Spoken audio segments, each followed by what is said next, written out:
ስነ ምግባራዊ ትውልድ አገር ይገነባል። እውነት ሐሰት? እንደምን ዋላችሁ።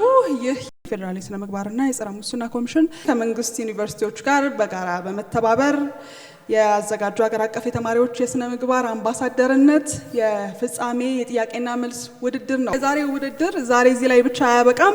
ይህንን ውድድር ካከናወናችሁ በኋላ ሀገራችሁን፣ ቤተሰብን የምታገለግሉበት የተለያዩ መርሃ ግብሮች እንዳሉ ሰምተናልና ለዛ ብቁ ሆናችሁ እዚህ ስለተገኛችሁልን ውድድሩን ባታሸንፉም እስከ መጨረሻው ስለመጣችሁና ስለተመረጣችሁ ብቻ አምባሳደሮቻችን ናችሁና እናመሰግናለን። 44 ዩኒቨርሲቲዎቻችን በሁለት ዙር ውድድር አድርጋችሁ ከዛ ሁለት ዙር ውድድር በኋላ ደግሞ ለሶስተኛ ዙር ውድድር የበቃችሁበት ዕለት ላይ ያለነው። ዛሬ የዋንጫ አሸናፊዎች የሰርቲፊኬት ተሸላሚዎች የምትሆኑበት ዕለት ነው። ቀጥታ ግን ወደዛ ስነ ስርዓት ከመግባታችን አስቀድመን አቶ ፍቃዱ ሰቦቃ በፌደራል ጸረ ሙስና ኮሚሽን ስነ ምግባር ግንባታ ዘርፍ ምክትል ኮሚሽነርና ለዚህ መጥተው የመክፈቻ ንግግርና በተከትሎም ደግሞ ንግግር የሚያደርጉልንን እንግዶች እንዲጋብዙልን እባካችሁ ወደ መድረክ እንድትጋብዙልን እንጠይቃለሁ። ክብርት ወይዘሮ አበባ አምባለ የኢፌዴሪ ጠቅላይ ፍርድ ቤት ምክትል ፕሬዝዳንት፣ ክቡር ዶክተር ሳሙኤል ኡርቃቶ የፌደራል ስነ ምግባርና ጸረ ሙስና ኮሚሽን ኮሚሽነር፣ የተከበሩ አቶ አዝመራ አምዶም የዲሞክራሲ ጉዳዮች ቋሚ ኮሚቴ ምክትል ሰብሳቢ፣ ክብርት ወይዘሮ ስመኝ ውቤ የኢፌዴሪ እንባ ጠባቂ ዋና እንባ ጠባቂ፣ ክቡር ዶክተር ሰለሞን አብርሃ የኢፌዴሪ ትምህርት ሚኒስቴር ተወካይ፣ ክቡር ልጅ ዳንኤል ጆቴ የጥንታዊት ኢትዮጵያ ጀግኖች ማህበር ፕሬዝዳንት፣ ክቡራን ጥሪ የተደረገላችሁ እንግዶች፣ ከ44ቱ ዩኒቨርሲቲዎች ለሁለት ተከታታይ ቀናት እጅግ በጣም ውብ ድንቅ የሆነ ውድድር ወይንም ፉክክር የታየበት እና መድረኩን ያደመቃችሁ የ44ቱ ዩኒቨርሲቲ ተማሪዎችና የስነ ምግባር መከታተያ ስራ አስፈጻሚዎች፣ ከሁሉ በላይ ለስነ ምግባር አምባሳደርነት በተደረገው ውድድር ማጠቃለያ ላይ ለመታደም እንኳን ደህና መጣችሁ ለማለት ወዳለሁኝ። ይሄ ውድድር ከየት ተጀምሮ የት ደረሰ፣ ምን ሂደቶችን አልፎ ነው እዚህ የደረሰ የሚለውን አጠር ያለ ሪፖርት ነው የማቀርበው። የፌደራል ስነ ምግባርና ጸረ ሙስና ኮሚሽን በአዋጅ ቁጥር 1236/2013 አንቀጽ 6 መሰረት ከተቋቋመበት ዓላማ አንዱ የትውልድ ስነ ምግባር እና የሞራል እሴቶችን በብቃት መገንባት ነው። በዚሁ መሰረት ከፍተኛ ትምህርትና ስልጠና ተቋማት የትውልድ ስነ ምግባር ግንባታን ለማስረጽ የተማሪዎች ስነ ምግባርና ጸረ ሙስና ክበብ የአደረጃጀት የአሰራር ስታንዳርድ ወጥቶ እየተሰራበት ይገኛል። ኮሚሽኑ በ2017 ባጀት ዓመት ከያዛቸው የስነ ምግባር ግንባታና ሙስና መከላከል እቅዶች መካከል አንዱ በከፍተኛ ትምህርትና ስልጠና ተቋማት የስነ ምግባርና የጸረ ሙስና ክበባት ላይ አገር አቀፍ የስነ ምግባር አምባሳደርነት ውድድር ማካሄድና እውቅና መስጠት ነው። በመሆኑም በተቋቋሙ የስነ ምግባርና ጸረ ሙስና ክበባት ውስጥ አባል ሆነው መስፈርቱን የሚያሟሉ ተማሪዎችን በመለየት በትውልድ ስነ ምግባር ግንባታና ሙስና መከላከል ዙሪያ በተዘጋጁ ጥያቄዎችና ክርክሮች የውድድሩ አሸናፊ የሆኑ የተወዳዳሪዎች እውቅናና ሽልማት ለመስጠት የተማሪዎች የስነ ምግባር አምባሳደርነትን ለመምረጥና በትውልድ ስነ ምግባር ግንባታ ዙሪያ ንቅናቄ እንዲፈጠር ለማድረግ የመምረጫና የመወዳደሪያ መስፈርት በማዘጋጀት ለየተቋማቱ እንዲላክ ተደርጓል። በዚሁ መሰረት ይህ ግብ ለማሳካት ኮሚሽኑ ከዩኒቨርሲቲዎች ጋር በመተባበር በውድድሩ ለመሳተፍ ለሚፈልጉ ለክበቡ አባላት ማስታወቂያ በማውጣት በመለጠፍ በመመዝገብ መስፈርቱን የሚያሟሉትንና በስነ ምግባራቸውና በትምህርት ውጤታቸው አርአያ የሆኑትን ተወዳዳሪዎች በመመልመልና በማወዳደር ከየተቋማቱ ከአንደኛ እስከ አምስተኛ ደረጃ የወጡትን የተቋም ስነ ምግባር አምባሳደር ሆኖ እንዲያገለግሉና የትውልድ ስነ ምግባር ግንባታ ስራ በመስራት ከማህበረሰቡ ጎን በመቆም በሚደረገው የትውልድ ስነ ምግባር ግንባታና ሙስናን በመከላከል ስራ ላይ የንቅናቄ አጋዥ ኃይል ሆኖ እንዲሰሩ ይጠበቃል። የዚህ ዓላማ በከፍተኛ ትምህርትና ስልጠና ተቋማት የተማሪዎች ስነ ምግባርና ጸረ ሙስና ክበባት የስነ ምግባር አምባሳደርነት ውድድር በማካሄድ የስነ ምግባርና የሞራል እሴቶችን በብቃት ለመገንባትና አገር አቀፍ ንቅናቄ በመፍጠር በስነ ምግባሩ የታነጸ ትውልድን ማፍራት ነው። በዚሁም መሰረት በሀገር አቀፍ ደረጃ የተደረገው የስነ ምግባር አምባሳደርነት ውድድር በተመለከተ የተሰሩ ስራዎች እንደሚከተሉ አቀርባለሁኝ። አንደኛም በአገሪቱ ከፍተኛ ትምህርት ተቋማት ውስጥ እጩ የስነ ምግባር አምባሳደር ተማሪዎችን አወዳድሮ ለመለየት ኮሚሽኑ በላከው ስታንዳርድ መሰረት ተቋማቱም ከዚህ በመነሳት ስራውን ለማሳለጥ አስፈላጊ ግብዓቶችን በማካተት ፕሮፖዛል በማዘጋጀት በማጸደቅ እና ይህንን ተግባር ሊፈጽም የሚችሉ ኮሚቴዎችን በተቋሙ የበላይ ኃላፊዎች ተቋቁሞ ወደ ስራ ተገብቷል። ሁለተኛ የተሰየሙ ኮሚቴዎች እንደየተቋማቱ ባህሪ በየካምፓሱና ኮሌጆች ለመወዳደር መስፈርቱን አሟልተው የተመዘገቡ ተማሪዎችን በማወዳደር እና አሸናፊዎችን ለይቶ ወደ ዋናው ግቢ በማምጣት በተቋም ደረጃ የማጠቃለያ ውድድር በማድረግ ከአንደኛ እስከ አምስተኛ ደረጃ የወጡትን እውቅናና ሽልማት ዩኒቨርሲቲ ደረጃ በመስጠት በአገር አቀፍ ደረጃ በሚካሄደው የስነ ምግባር አምባሳደርነት ውድድር ተሳታፊ ተማሪዎች በስነ ምግባራቸውና በውጤታቸው ብቁ ስለመሆናቸው የዩኒቨርሲቲ ፕሬዝዳንቶች በማረጋገጥ ለፌደራል ስነ ምግባርና ጸረ ሙስና ኮሚሽን መረጃው እንዲልኩ ተደርጓል። ሶስተኛ በሀገር አቀፍ ደረጃ እጩ የስነ ምግባር አምባሳደር ውድድር ከግንቦት 11 እስከ 12 በአፍሪካ አመራር ሊቀት አካዳሚ እንደሚካሄድ የፌደራል የስነ ምግባርና ጸረ ሙስና ኮሚሽን ባስተላለፈው ጥሪ መሰረት ከመቀሌ ዩኒቨርሲቲ በስተቀር ከ47 የመንግስት ዩኒቨርሲቲዎች ከአንደኛ እስከ አምስተኛ የወጡ ብዛታቸው 235 የሆኑ ተወዳዳሪዎችን ከመስቀል አደባባይ አቀባበል በማድረግ የትራንስፖርት ሰርቪስ በማዘጋጀት በየተቋማቱ የስነ ምግባር መከታተያ ስራ አስፈጻሚዎች ጋር ወደ ተዘጋጀላቸው ማዕከል ወይንም አፍሪካ አመራር ሊቀት እንዲገቡ ተደርጓል።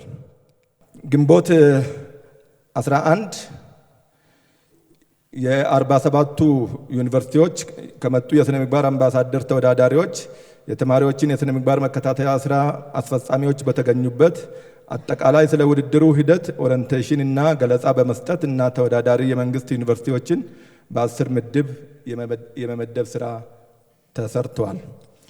ለውድድሩ ከመጡ 47 የመንግስት ዩኒቨርሲቲዎች መካከል ሶስቱ ማለትም አርባ ምንጭ ዩኒቨርሲቲ፣ ዋቻሞ ዩኒቨርሲቲ እና አዋሳ ዩኒቨርሲቲ የእጩ ተወዳዳሪዎችን ቁጥር ሳያሟሉ በመምጣታቸው እና የተሰጠውን አቅጣጫ ባለመቀበላቸው የተነሳ ከውድድሩ እንዲሰናበቱ ተደርጓል።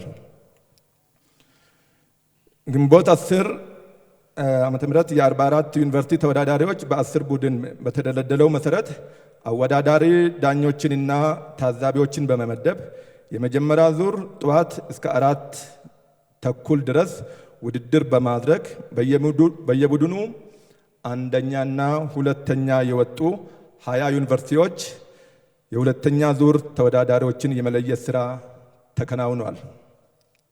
ግንቦት 10 ከሰዓት በኋላ 20ውን ዩኒቨርሲቲዎች በ5 ቡድን በመደልደል በተደረገው የሁለተኛ ዙር ውድድር ከየምድባቸው አንደኛ የወጡ 5 ዩኒቨርሲቲዎችን ለመጨረሻ የማጠቃለያ ውድድር የአሸናፊዎች አሸናፊ የመለየት ስራ ተከናውኗል። የስነ ምግባርና የሞራል እሴቶችን በብቃት ለመገንባት አገር አቀፍ ንቅናቄን ለመፍጠር በተደረገው የስነ ምግባር አምባሳደርነት ውድድር ለማከናወን የተለያዩ ኮሚቴዎችን በማደራጀት ውድድሩ የሚከናወንበትን ምቹ የመወዳደሪያ ማዕከል፣ የማደሪያ፣ የምግብ አገልግሎት፣ ምቹ አዳራሾችን በማዘጋጀት እንዲሁም ለውድድሩ የሚሆኑ 650 ጥያቄዎችን በማዘጋጀት ውድድሩን በተሳካ ሁኔታ እንዲከናወን ተደርጓል።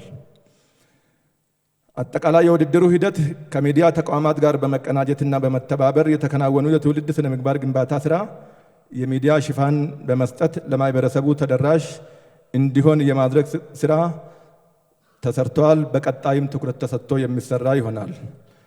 አጠቃላይ በአገር አቀፍ ደረጃ የተከናወነው የስነ ምግባር አምባሳደርነት ውድድርን በልዩ ልዩ ተቋማት ማለትም በትምህርት ሚኒስቴር ከ48 የመንግስት ዩኒቨርሲቲዎች፣ የአፍሪካ አመራር ልዕቀት አካዳሚ፣ ከፓብሊክ ሰርቪስ ትራንስፖርትና ሌሎች ጋር በመቀናጀት በመተባበር ተግባሩን በተሳካ ሁኔታ ለማከናወን ተችሏል። በሂደቱ ያጋጠሙ ችግሮች ለስነ ምግባር አምባሳደርነት ተወዳዳሪ ተማሪዎችን አሟልቶ ይዞ አለመቅረብ፣ በውድድሩ ወቅት የውድድሩን ሕግ ባለመከተል ተወዳዳሪዎች ሞባይል ይዞ መገኘት፣ የተወሰዱ የመፍትሄ ሀሳቦችና እርምጃዎች። አንደኛ፣ ጥሪ በተላለፈው መሰረት በተቋማቸው 5 ተወዳዳሪ ተማሪዎችን ይዞ ያልቀረቡ ተቋማት ከውድድሩ እንዲሰናበቱ ተደርጓል። በውድድር ወቅት የተቀመጠውን የውድድር ሕግ የጣሱ ተወዳዳሪዎች ውጤት እንዲሰረዝ የማድረግ ስራ ተከናውነዋል። ይህም የአዲግራት ዩኒቨርሲቲ ከዛ የመጡ ተማሪዎች ክትትልና ድጋፍ። በአጠቃላይ ውድድሩን ለማካሄድ ከአቀባበል ጀምሮ የተሰሩ ስራዎችን በመገምገም ወደ ውድድሩ የተገባ ሲሆን በውድድር ሂደቱ የተመደቡ አወዳዳሪ ዳኞችንና ታዛቢዎች በሚያቀርቡት ሪፖርት መሰረት ስራዎችን በየዕለቱ በመገምገም ማስተካከያ እንዲደረግባቸው የተሰጡ አቅጣጫዎች ተግባራዊ በማድረግ ውድድሩን በተሳካ ሁኔታ ማከናወን ተችሏል።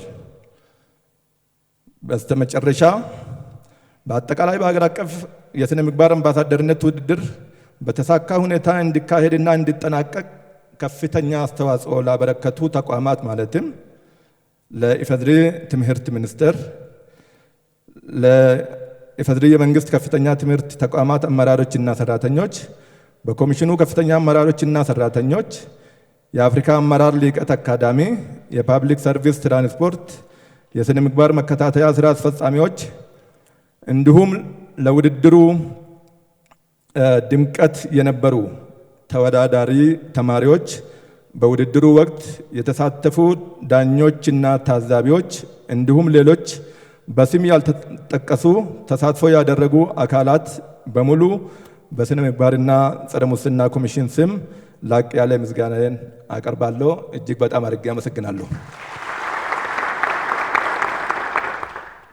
ከዚህ በመቀጠል ክቡር ዶክተር ሳሙኤል ወርቃቶ የኢፌዴሪ ስነ ምግባርና ጸረ ሙስና ኮሚሽን ንግግር እንዲያደርጉ ወደ መድረክ ጋብዛለሁ። በጭብጨባ ሸኙልኝ። ጥሪያችንን አክብራችሁ ስለተገኛችሁ ሁላችሁንም እንኳን ደህና መጣችሁ እላለሁ። የተሟላና የተቀናጀ የጸረ ሙስና ትግል ኢትዮጵያ ውስጥ ማካሄድ አስፈላጊ መሆኑን መንግስት ተገንዝቦ በሁሉም ስትራቴጂዎች በዋናነት በዓለም አቀፍ ደረጃ እውቅና የተሰጣቸው የትውልድ ስነ ምግባርን ማነጽ ከህፃን ጀምሮ ወጣቶችን፣ አዋቂዎችን በሁሉም እርከን የእድሜ እርከን ውስጥ ያሉትን በስነ ምግባር በሚገባ ማነጽ የሚለው ስራ እንደ አንድ ስትራቴጂክ ተግባር የተከናወነ ቆይቷል። ይሄ በደንብ ግልጽ እንዲሆን እንፈልጋለን፣ በተለይ ለአዲሱ ትውልድ።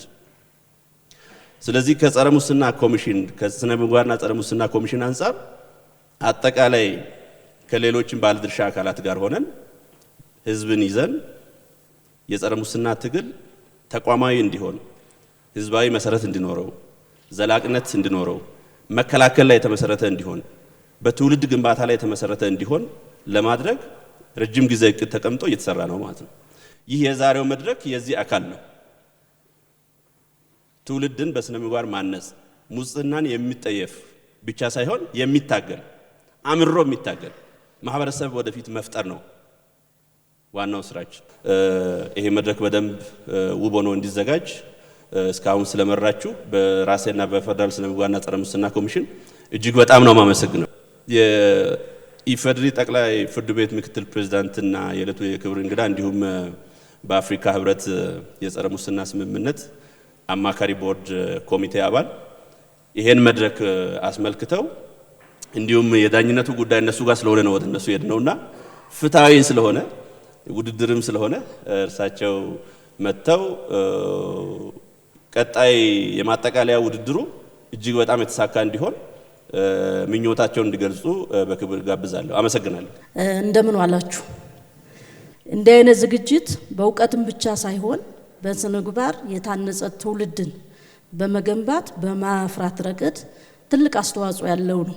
ምክንያቱም እውቀት ብቻ በስነ ምግባር ካልታነጸ ለሀገርም ለትውልድም የሚጠቅም ስላልሆነ ማለት ነው። ስለዚህ ለዚህ ውድድር ብቻ ሳይሆን በቀጣይነት ይህን ተምሳሌነታችሁን አርአያነታችሁን አጠናክራችሁ ልትቀጥሉ ይገባል ማለት ነው። ስለዚህ መልካም ውድድር እንደሆነላችሁ እመኛለሁ።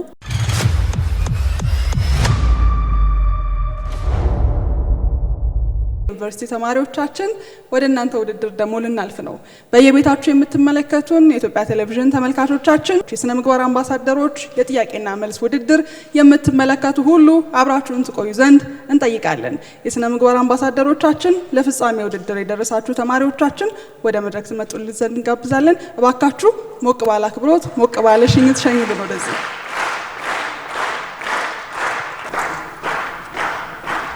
5 ዩኒቨርሲቲዎች ለፍጻሜ ውድድር አጠገቤ ይገኛሉ። የፌዴራል የስነ ምግባርና ጸረ ሙስና ኮሚሽን ከመንግስት ዩኒቨርሲቲዎች ጋር በጋራ በመሆን ያዘጋጀውን የስነ ምግባር አምባሳደሮች የጥያቄና መልስ ውድድር ከዚህ ሰዓት ጀምሮ ወደ እናንተ እናደርሳለን። ተመልካቾቻችን እንዲሁም እዚህ የምትገኙ እንግዶቻችን ሁላችሁም እስከ መጨረሻው አብራችሁን ቆዩ።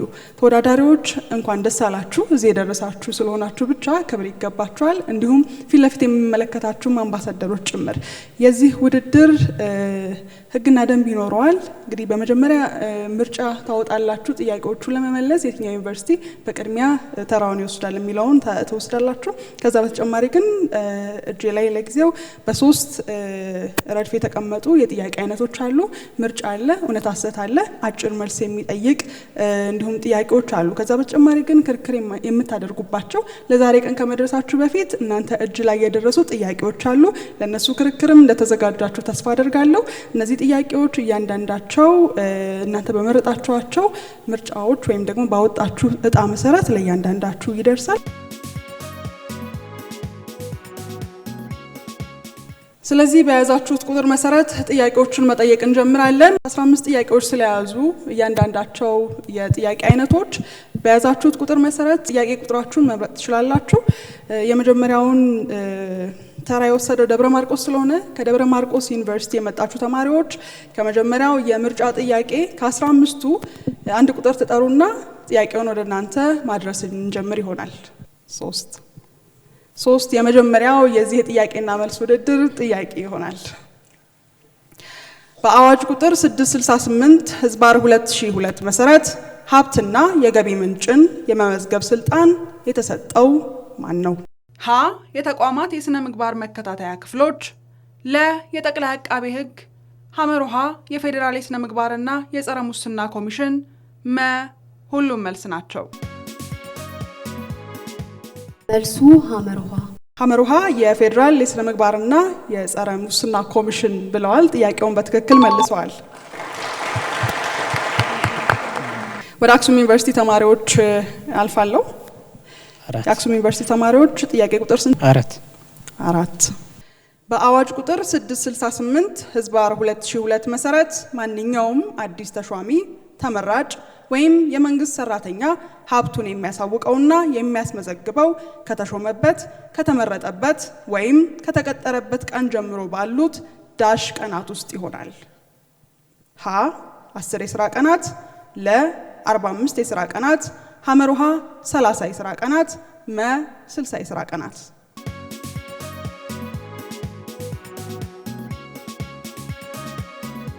መልሱ ሐመሩሃ። የአራተኛ ተራ ቁጥር መልስ ሐመሩሃ 30 ቀናት ብለው መልሰዋል። በትክክል አልተመለሰም። መልሱ ለ45 የሥራ ቀናት ነው። ወደ ሶስተኛው ዩኒቨርሲቲ ያልፋለው። ሀረማያ ዩኒቨርሲቲ ተማሪዎች ጥያቄ ቁጥር መምረጥ ትችላላችሁ። ጥያቄ ቁጥር 1 በሀብት ማሳወቅና ማስመዝገብ አዋጅ ቁጥር 668 ህዝባር 2002 መሰረት ሀብት በሚለው ትርጓሜ ስር የማያካትተው የቱ ነው? ሀ የመሬት ይዞታ፣ ለ ዕዳ፣ ሐመሩሃ የጡረታ አበል፣ መ የባንክ ተቀማጭ። ሐመሩሃ የጡረታ አበል። ሐመሩሃ የጡረታ አበል በትክክል ተመልሷል። አራተኛ ተራ ቁጥርን የያዙት የወሎ ዩኒቨርሲቲ ተማሪዎች ናቸው። የወሎ ዩኒቨርሲቲ ተማሪዎች ጥያቄ መምረጥ ትችላላችሁ። ጥያቄ ቁጥር 2 ከሚከተሉት ውስጥ በሀብት ምዝገባ የሚካተተው ሀብት የትኛው ነው? ሀ የጋራ ውርስ ንብረት፣ ለ የእንስሳት እርባታ፣ ሐመሩሃ የቤት የግል መገልገያ ዕቃዎች፣ መ ከጡረታ የሚገኝ ገቢ። መልሱ ለ የእንስሳት እርባታ። በትክክል መልሰዋል። ወደ ጎንደር ዩኒቨርሲቲ እናልፋለን። ጎንደር ዩኒቨርሲቲ ተማሪዎች ጥያቄ ቁጥር 7 በአዋጅ ቁጥር 668 ህዝባር 2002 መሰረት አንድ ሀብት አስመዝጋቢ ሀብቱን በየስንት ጊዜ ማደስ አለበት? ሀ 1 ዓመት፣ ለ 2 ዓመት፣ ሐመሩሃ 3 ዓመት፣ መ 4 ዓመት። በየ2 ዓመቱ። በትክክል ተመልሷል።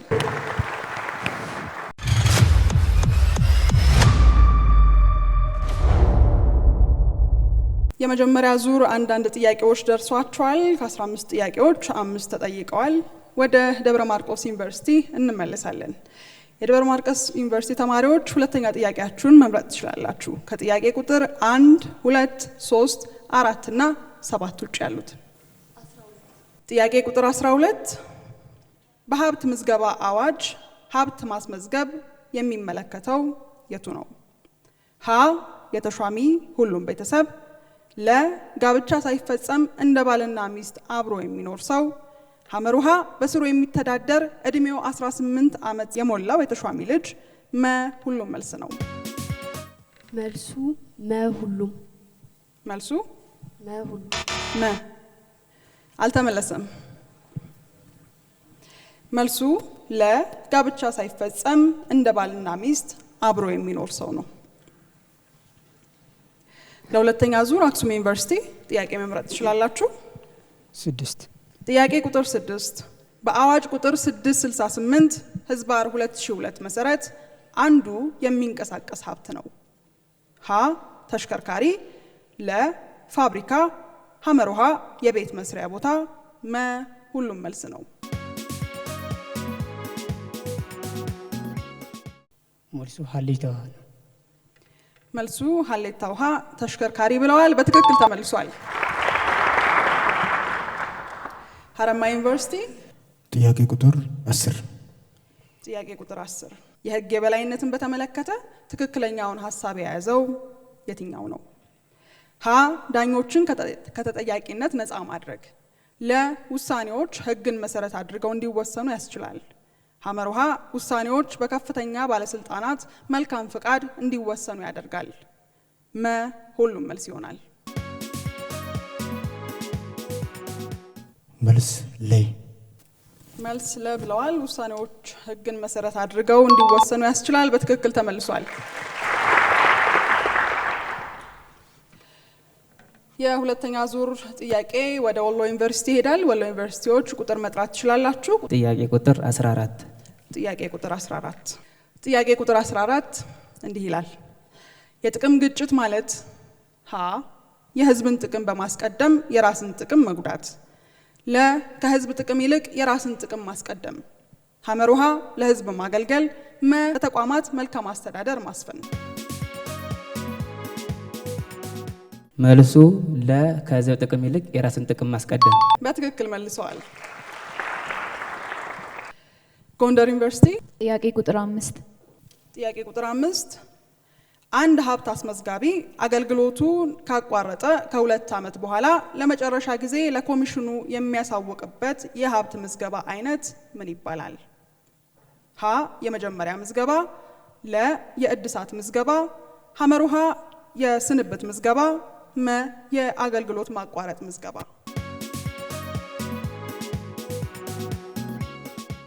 ሐመርሃ የስንብት ምዝገባ። በትክክል መልሰዋል።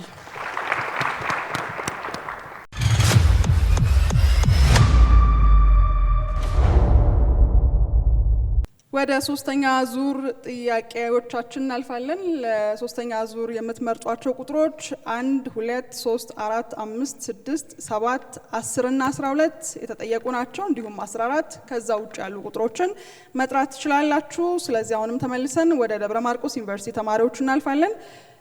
ቁጥር ጥሩ። ጥያቄ ቁጥር 8 ዓለም አቀፍ የጸረ ሙስና ስምምነት ሰነድ ኮንቬንሽን የጸደቀበት ከተማ ወይም ሀገር ምን ይባላል? ሀ ቤጂንግ ቻይና፣ ለ በርሊን ጀርመን፣ ሐመሩሃ ሮም ጣሊያን፣ መ ሜሪዳ ሜክሲኮ። መ ሜክሲኮ ሜሪዳ። በትክክል መልሰዋል።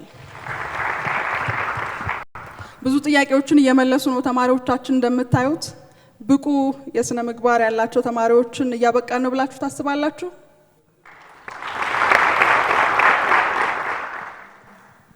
ወደ አክሱም ዩኒቨርሲቲ ተማሪዎች እናልፋለን። ቁጥር 11 ጥያቄ ቁጥር 11 አንድን ድርጊት ወንጀል ነው የሚያስብለው ሀ ወንጀል መሆኑ በህጎች ላይ በግልጽ ከተደነገገ፣ ለ ድርጊቱ በምሁራን ተቀባይነት ሲያጣ፣ ሐመሩሃ ድርጊቱ በግለሰቦች የሚወገዝ ከሆነ፣ መ ድርጊቱ በመንግስት መስሪያ ቤት የሚፈጸም ሲሆን። መልሱ ሀሌታ ውሃ ነው። መልሱ ሀሌታ ውሃ ወንጀል መሆኑ በህጎች ላይ በግልጽ ከተደነገገ በትክክል ተመልሷል። የስነ ምግባር ጥሰትም ወንጀልም ወንጀል ነው ተብሎ እስከተደነገገ ድረስ ለማንም ለምንም የሚሰረዝ የሚሻር አይደለም አይደል? ሶስተኛ ሀረማያ ዩኒቨርሲቲ ተማሪዎች መምረጥ ትችላላችሁ። ሶስተኛ ጥያቄያችሁን ከምርጫ ጥያቄዎች 13 ጥያቄ ቁጥር 13 ማንኛውም ተሿሚ ተመራጭ ወይም የመንግስት ሰራተኛ የመወሰን ስልጣኑን የሚፈታተን ወይም የጥቅም ግጭት የሚፈጥር ስጦታ፣ መስተንግዶ ወይም የጉዞ ግብዣ ካለ ማሳወቅ ያለበት ለየትኛው አግባብ ላለው አካል ነው? ሀ ለተቋሙ የበላይ ኃላፊ፣ ለ አግባብ ላለው የህግ አካል፣ ሐመሩሃ የፌዴራል የስነ ምግባርና የጸረ ሙስና ኮሚሽን፣ መ ሁሉም።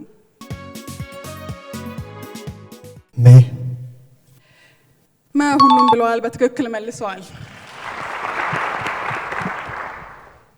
ወሎ ዩኒቨርሲቲ ቀጣይ ጥያቄያችሁን ቁጥር መጥራት ትችላላችሁ።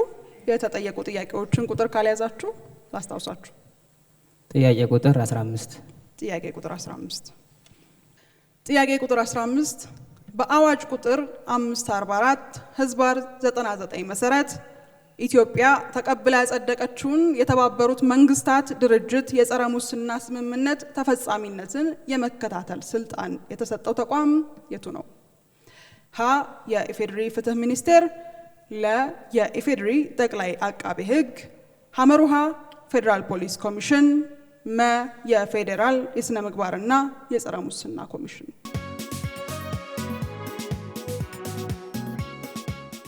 መልሱ መ የፌዴራል የስነ ምግባርና ጸረ ሙስና ኮሚሽን። በትክክል መልሰዋል።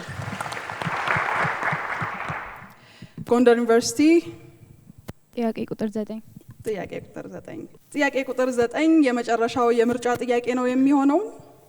ሰዎች በአንድ ተቋም ውስጥ የአስተዳደር በደል ሲያጋጥማቸው ወዴት ሄደው አቤት እንዲሉ ይመከራል? ሀ ወደ ፌዴራል ስነ ምግባርና የጸረ ሙስና ኮሚሽን፣ ለ ወደ እንባ ጠባቂ ተቋም፣ ሐመሩሃ ወደ ፌዴራል ፖሊስ ኮሚሽን፣ መ ወደ መረጃ ደህንነት ተቋም።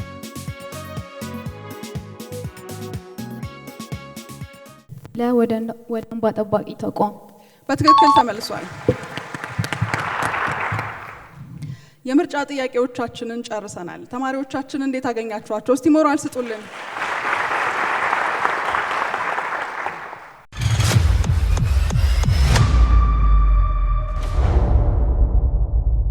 እጅግ አድርገን እናመሰግናለን ተማሪዎቻችን። ወደ ሁለተኛው የጥያቄ አይነት ስናልፍ ደግሞ እውነት ሐሰት ነው የምናገኘው። በጀመርነው ባወጣችሁት ዕጣ መሰረት ነው አሁንም የምንቀጥለው። ስለዚህ ወደ ደብረ ማርቆስ ዩኒቨርሲቲ እንሄድና የሁለተኛውን ጥያቄ አይነት እውነት ሐሰትን የመጀመሪያ ጥያቄ እንድትመርጡ አሁንም እድሉን ለእናንተ ሰጣለሁ። 15 ጥያቄዎች አሉ በእውነት ሐሰቱም እንዲሁ እንደ ምርጫው። ስለዚህ ቁጥር ጥሩ። ጥያቄ ቁጥር 1 ጥያቄ ቁጥር 1 በኢትዮጵያ ውስጥ የህዝባዊ ድርጅቶች አመራሮችና ሰራተኞች ሀብት የማሳወቅና የማስመዝገብ ግዴታ አለባቸው። እውነት ሐሰት? እውነት። በትክክል ተመልሷል። አክሱም ዩኒቨርሲቲዎች እንዲሁ ቁጥር መጥራት ትችላላችሁ። ቁጥር 5 ጥያቄ ቁጥር 5 የሙስና ወንጀል ህግ ከአገልግሎት ጋር በተያያዘ ማንኛውንም አይነት ስጦታ መቀበልን ይከለክላል። እውነት ሐሰት? መልሱ እውነት ነው። መልሱ እውነት ነው ብለዋል። በትክክል መልሰዋል። ሀረማያ ዩኒቨርሲቲ ጥያቄ ቁጥር 3 ጥያቄ ቁጥር 3 ማንኛውም የመንግስት ሰራተኛ የማይገባ ጥቅም ለራሱ ለማግኘት በማሰብ ሊከፈል የማይገባ መሆኑን ወይም በህግ ከተወሰነው ታሪፍ በላይ መሆኑን እያወቀ ቀረጥ ወይም ግብር የሰበሰበ ወይም እንዲሰበሰብ ቢያዝ ተጠያቂ አይደረግም። እውነት ሐሰት? ሐሰት። ሐሰት። በትክክል መልሰዋል። ወሎ ዩኒቨርሲቲ ጥያቄ መምረጥ ትችላላችሁ። ጥያቄ ቁጥር 2 ጥያቄ ቁጥር 2 ማንኛውም ሰው ሰራተኛ ሳይሆን መስሎ በመቅረብ ይህንን አደርጋለሁ በማለት የተስፋ ቃል በመግባት ተገቢ ያልሆነ ጥቅም ወይም ስጦታ ከሌላ ሰው የጠየቀ የተቀበለ እንደሆነ በሙስና ወንጀል ያስጠይቀዋል። እውነት ሐሰት? መልሱ እውነት። እውነት ብለዋል። በትክክል መልሰዋል። ጎንደር ዩኒቨርሲቲ ጥያቄ ቁጥር 4 ጥያቄ ቁጥር 4 ኢትዮጵያ የአፍሪካ ህብረት የሙስና መዋጊያና መከላከያ ስምምነትን ተቀብላ ያጸደቀችበት አዋጅ ቁጥር 544 ህዝባር 99 ነው። እውነት ሐሰት? መልሱ ሐሰት ነው። በትክክል መልሰዋል።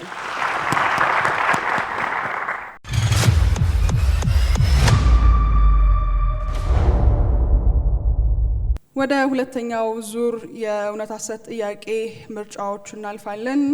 ደብረ ማርቆስ ዩኒቨርሲቲ በድጋሚ ቁጥር እንድትጠሩ ጠይቃለሁ። ጥያቄ ቁጥር 7 ጥያቄ ቁጥር 7 በእውነት ሐሰት ላይ የተቀመጠው ጥያቄ ቁጥር 7 እንዲህ ይላል። በኢትዮጵያ ህገ መንግስት የግልጽነትና ተጠያቂነት አሰራር መርህን በግልጽ ተመላክቷል። እውነት ሐሰት?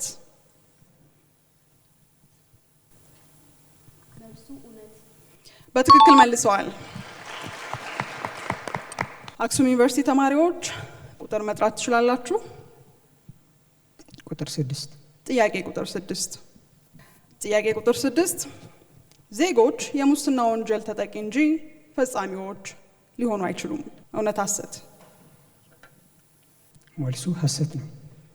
ሐሰት ተብሏል። በትክክል ተመልሷል። ሀረማያ ዩኒቨርሲቲ ተማሪዎች ጥያቄ ቁጥር 8 ጥያቄ ቁጥር 8 ማንኛውም ሰው የሙስና ወንጀል ስለመፈጸሙ እያወቀ አለመጠቆሙ በህግ የሚያስጠይቀው ድርጊት አይሆንም።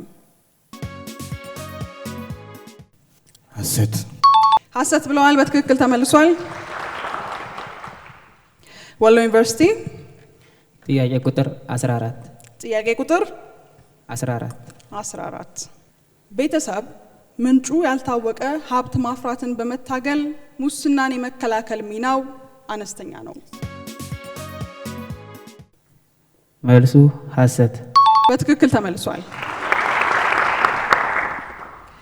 ጎንደር ዩኒቨርሲቲ እሺ ጥያቄ ቁጥር 12 ጥያቄ ቁጥር 12 አንድ የመንግስት ሰራተኛ በሚሰራበት ተቋም ውስጥ ሙስና እንዲጠቁም ይበረታታል እንጂ ግዴታ የለበትም። መልሱ ሐሰት ነው። በትክክል ተመልሷል። በየቤታችሁ ሆናችሁ የምትመለከቱን ተመልካቾቻችን እንዲሁም እዚህ ያላችሁ ታዳሚያን ሁላችሁም ጥሩ ጊዜ ከኛ ጋር ያሳለፋችሁ እንደሆነ ተስፋ አረጋለሁ። ወደ ቀጣዩ ዙር የእውነት ሐሰት ጥያቄዎች ከማለፋችን በፊት ለእነዚህ ልጆች አንድ ሞራል እየሰጣችሁልኝ ጭብጨባ እያነሳችሁ ነው።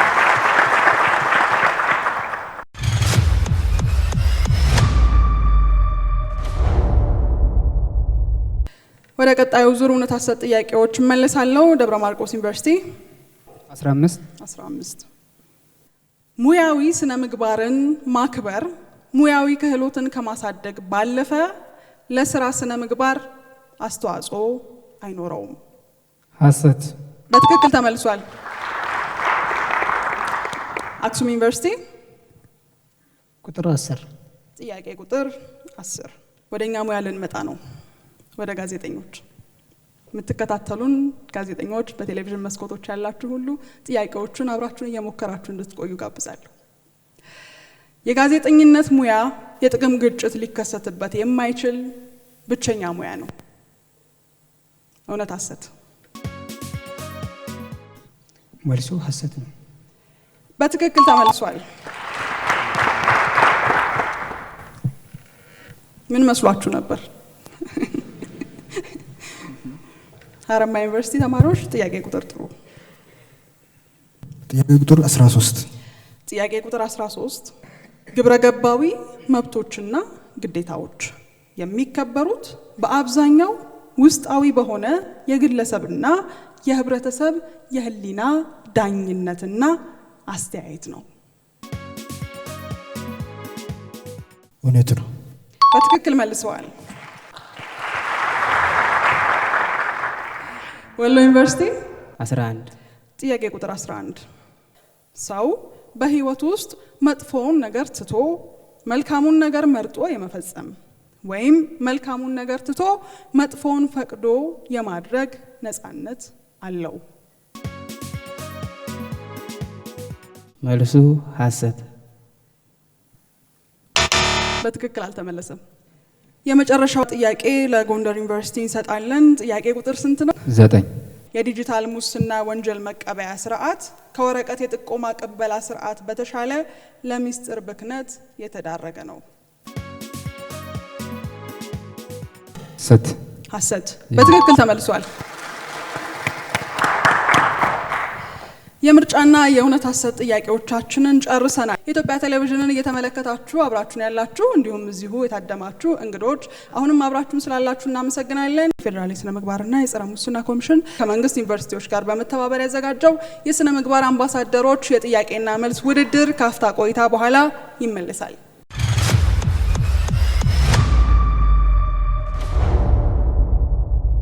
ተመልሰናል ተመልካቾቻችን፣ እንዲሁም እዚህ አብራችሁን ያላችሁ ይህን ጥያቄና መልስ እየተሳተፋችሁም እየተካፈላችሁም እየታደማችሁም ያላችሁ ሁሉ አሁንም አብራችሁን ስላላችሁ እናመሰግናለን። የፌዴራል የስነ ምግባርና ጸረ ሙስና ኮሚሽን ከመንግስት ዩኒቨርሲቲዎች ጋር በጋራ እያዘጋጀ ያለው የስነ ምግባር አምባሳደርነት የጥያቄና መልስ ውድድራችን ይቀጥላል።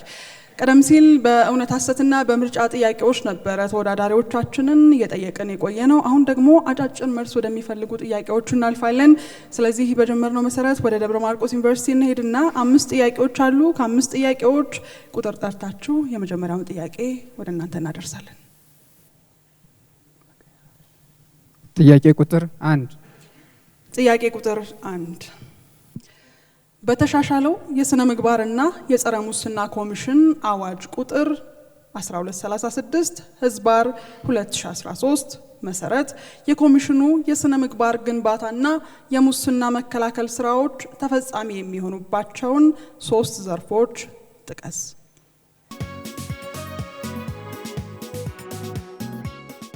ወንጀልን በግልጽ መደንገግ፣ ወንጀልን መከላከል እና ለወንጀሉ ቅጣትን በመስጠት። ዳኞች ተጨማሪ ማብራሪያ ይሰጡበታል። ለዚህ ጥያቄ መልስ የተቀመጠው የመንግስት መስሪያ ቤት፣ የመንግስት የልማት ድርጅትና የህዝባዊ ድርጅት ነው መልሱ። ስለዚህ አልተመለሰም። ዳኞች ተጨማሪ ማብራሪያ ያላችሁ የላችሁም። ስለዚህ ወደ ተከታዩ ጥያቄ አልፋለሁ። ሁለተኛ ጥያቄ የሚሄደው ለአክሱም ዩኒቨርሲቲ ነው። ቁጥር ጥሩልኝ። ቁጥር 3 የሙስና ወንጀሎችን ለመደንገግ በወጣ አዋጅ ቁጥር 881 ህዝባር 2007 መሰረት 3 የሙስና ወንጀሎችን ጥቀስ። የስነ ምግባር መጣስ፣ ህግን አለማክበር፣ ሰዎች በህጋዊ ያልሆነ መንገድ ከሀገር ማስወጣት። እንግዲህ የሙስና ወንጀሎች በርከት ያሉ ቢሆኑም ለምላሽነት እዚህ ጋር የተጠቀሱትን እንዲሁ ለእናንተ እንድታውቋቸው ብቻ ላስታውሳችሁ። ነገር ግን በውስጡ በርከት ያሉ ወንጀሎች አሉ። መልሰዋል አልመለሱም የሚለውን ግን በመጀመሪያ ከእናንተ እንስማ ዳኞች። አመሰግናለሁ። የተጠየቁት ጥያቄዎች ያው ምላሽ አልተሰጠባቸውም። ስለዚህ በዛ እንይዛለን ማለት ነው። ስለዚህ እዚህ ላይ የተጠቀሱትን እንዲሁ ለማስታወስ ያህል ስልጣንን አላግባብ መገልገል፣ ከባድ እምነት ማጉደል፣ ጉቦ መቀበል ወይም መስጠት፣ የማይገባ ጥቅም መቀበል ወይም መስጠት ይገኙበታል። ሌሎቹን ደግሞ የሙስና ወንጀሎችን ለመደንገግ በወጣ አዋጅ ቁጥር 881 2007 ዓ.ም ፈልጋችሁ ብታገኟቸው ራሳችሁንም በማወቅም ባለማወቅም ከምታጠፏቸው ወንጀሎች ልጠብቁ የምትችሉባቸው እንደሚሆኑ ተስፋ አረጋለሁ። ወደ ተከታዩ ዩኒቨርሲቲ እናልፋለን። ሀረማያ ዩኒቨርሲቲ ካሉት 5 ጥያቄዎች 1 እና 3 ተጠይቀዋል። ጥያቄ ቁጥር 2 ጥያቄ ቁጥር 2 በቅርቡ የጸደቀው የንብረት ማስመለስ አዋጅ ቁጥር 1364 ህዝባር 2017 ተፈጻሚ የሚሆነው በማን ላይ ነው? የህዝብ ተመራጮች፣ የመንግስት ተሿሚዎች፣ የልማት ድርጅቶች፣ የመንግስት ሰራተኞች። ዳኞች ፍርዱን ለእናንተ ሰጣለሁ። መልሱ የሚሆነው በማንኛውም ሰው ላይ ነው። እነሱ ግን የጠቀሷቸው ሰዎች ለምላሽነት ይቀርባሉ ወይም ደግሞ አካላት? ጥያቄው አልተመለሰም። ጥያቄው በጣም እናዝናለን። ወደ ተከታዩ ጥያቄ እናልፋለን። ቀጣዩ የሚሆነው የወሎ ዩኒቨርሲቲ ነው። 4 እና 5 ቀርተዋል። ጥያቄ ቁጥር 4 ጥያቄ ቁጥር 4 የፌዴራል የስነ ምግባርና የጸረ ሙስና ኮሚሽን ተጠሪነት ለማን ነው? ተጠሪነቱ ለህዝብ ተወካዮች ምክር ቤት። አልተመለሰም። ለጠቅላይ ሚኒስትር ጽሕፈት ቤት ነው ተጠሪነቱ። የመጨረሻው ጥያቄ የሚሄደው ለጎንደር ዩኒቨርሲቲ ይሆናል። ጥያቄ ቁጥር 5ን እንጠይቃለን። በሙስና ወንጀል የሚከሰሱ ተጠርጣሪዎች ዋስትናን የሚፈቅድና የሚከለከልበት ሁኔታዎችን ግለጹ። የሙስና ወንጀል የተከሰሱ ወይም የተጠረጠሩ ሰዎች ዋስትና የሚፈቀድበት ሁኔታ የተጠረጠሩበት ወንጀል ከ10 ዓመት በላይ የሚያስቀጣ ከሆነ ወይም ደግሞ ስርዓቱ ማክሲመም ጣሪያው ከ10 ዓመት በላይ የማይወጣ ከሆነ የሚያስቀጣው እንትን በዋስትና የመለቀቅ እድል አላቸው ማለት ነው። ዋስትና ህገ መንግስታዊ መብት ነው። መጠየቅ ይችላሉ። ማንኛውም ሰው በሙስና የተጠረጠረ ሰው የተከሰሰ ሰው ዋስትና መጠየቅ ይችላል። ነገር ግን ዋስትናው የሚፈቀድለት ሰው የተከሰሰበት ወንጀል አለ፣ የሚያስቀጣው ቅጣት አለ። እሱ ቅጣት ከ10 ዓመት በታች የሚያስቀጣ ከሆነ ብቻ ነው። ያ ደግሞ ለምሳሌ ተደራራቢ ወንጀሎችን ፈጽሞ ከሆነ ተደራራቢ ወንጀሎች ከ4 ዓመትና ከ10 ዓመት በ4 ዓመትና በ10 ዓመት መሀል የሚያስቀጡ ወንጀሎች ተደምረው የእስራት ዓመታቸው ከ10 ዓመት በላይ ከሆነ አይችሉም። ዳኞችም ትሉት አላችሁ? ሮቹ የቀረበው ምላሽ በትክክል መልስ ተሰጥቶበታል።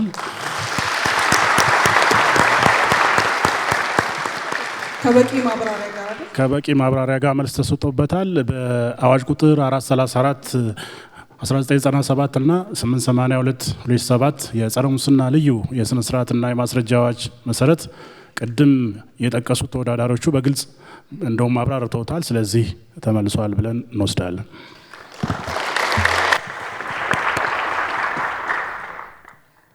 እናመሰግናለን። የአጭር ጥያቄዎቹን አጭር መልስ የሚፈልጉትን ጥያቄዎቻችንን አጠናቀናል። አሁን የምናልፈው በአይነቱ ልዩ ወደ ሆኑት ጥያቄዎች ነው።